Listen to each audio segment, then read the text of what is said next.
नमस्कार दोस्तों, आज हम आपको कहानी सुनाने जा रहे हैं राम नाम का चमत्कार। इस कहानी में हमें यह पता चलेगा कि राम के नाम लेने मात्र से ही आपके किस तरह सारे दुख दर्द, सारी चिंताएं मिट जाती हैं। सिर्फ राम नाम में ही एक इस तरह की शक्ति है जिसको सिर्फ लेने से ही, जपने से ही आपकी जीवन की जितनी भी कठिनाइयां हैं सब हल हो सकती हैं। तो चलिए समय ना खराब करते हुए हम कहानी की तरफ बढ़ते हैं और सुनते हैं।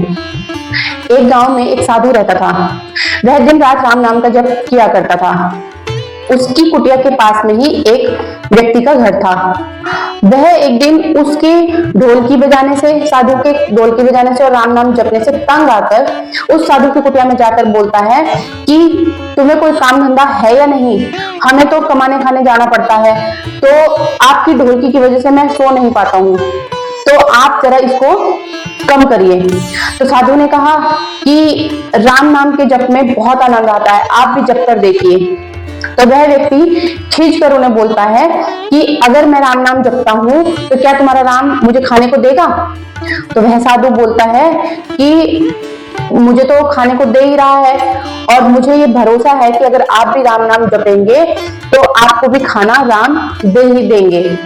तो अब उस व्यक्ति ने उस साधु को चुनौती दी कि मैं आज आपके साथ राम नाम जपूंगा और मैं भी देखता हूं कि आपका राम मुझे कैसे खाने को देता है। और वह कहता है कि अगर मुझे राम ने आज रोटी दी तो मैं सारी उम्र राम का नाम का ही जप करूंगा। तब यह बातें सुनकर साधु ने उसकी चुनौती एक्सेप्ट की और उनसे बोला कि कोई बात नहीं, आज आप राम का नाम जपिए और देखते हैं, क्योंकि मुझे पूर्ण भरोसा है, अपने राम के नाम पर पूरा भरोसा है कि राम सबका करते हैं, सबके लिए करते हैं और आपको भी वह भोजन दे ही देंगे। तब उस व्यक्ति ने निर्णय लिया कि आज मैं कुछ खाऊंगा ही नहीं, तो देखता हूं राम मुझे किस तरह से खिलाकर जाते हैं। तो उस सोच के अनुसार वह उस दिन अपने घर भी नहीं गया, क्योंकि उसे ऐसा लगा कि अगर मैं घर गया तो मेरी पत्नी और मेरी माँ मुझे खाना खाने के लिए फोर्स करेंगी और मुझे खाना पड़ेगा, तो इसलिए वह उस दिन घर भी नहीं गया। तो वह व्यक्ति उस दिन पास के ही एक जंगल में चला गया और वहां बैठकर वह राम नाम जपने लगा। तब वह पास के ही जंगल में जाकर एक पेड़ के ऊपर चढ़कर बैठ गया और राम नाम जपने लगा और अपने मन में निर्णय किया कि मैं आज पूरा दिन इसी पेड़ पर ही चढ़कर बैठा रहूंगा और कुछ भी नहीं खाऊंगा, तो देखता हूँ राम मुझे किस तरह से खिलाकर जाएंगे और इस तरह मैं साधु को अपनी चुनौती में हरा दूंगा और वह ढोलकी बजाना बंद कर देगा और मैं आराम से अपनी काम धंधा कर सकता हूँ। तब वह उस पेड़ पर बैठकर राम नाम जपने लगा। इधर दूसरी तरफ उसी समय वहां पर जंगल में कुछ बंजारों की टोली आती है।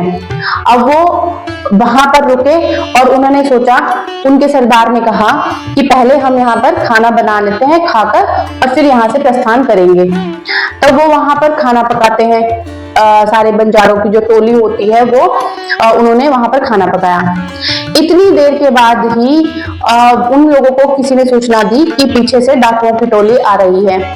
तब उनका सरदार बोला कि अगर हम यहाँ पर रुके तो डाकू हमारा सब कुछ छीन सकते हैं, तो इसलिए हमें अभी यहाँ से चलना पड़ेगा। तब वह वो जंगल छोड़कर आगे की तरफ प्रस्थान कर जाते हैं। अब वो व्यक्ति ऊपर पेड़ पर चढ़कर सब कुछ देख रहा था। अब पीछे से जब डाकू वहां पहुंचते हैं तो खाने की बहुत अच्छी खुशबू आ रही होती है।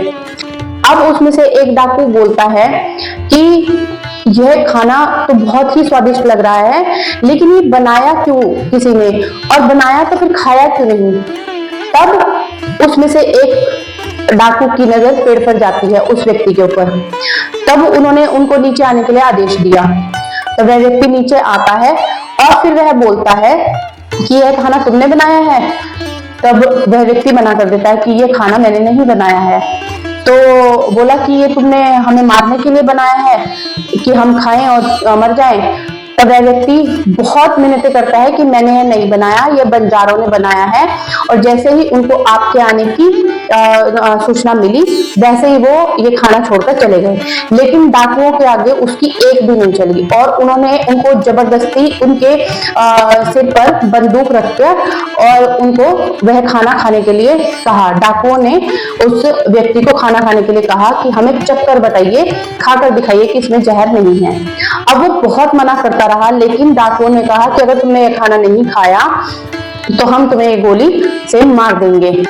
तब उस व्यक्ति को वह खाना खाना पड़ा और खाते वक्त वह यही सोच रहा था कि ये बंजारे और ये डाकू राम के ही भेजे हुए हैं और उस साधु की बातों को ध्यान करता रहा।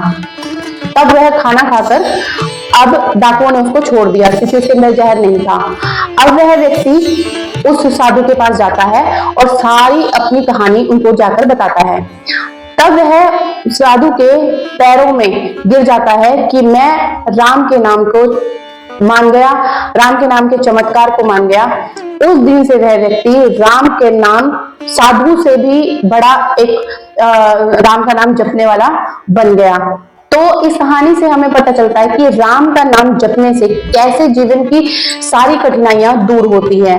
तो चलिए, आपको यह स्टोरी कैसी लगी आप मुझे कमेंट में जरूर बताइएगा और अपने फ्रेंड्स और फैमिली के साथ इसको शेयर जरूर करिएगा।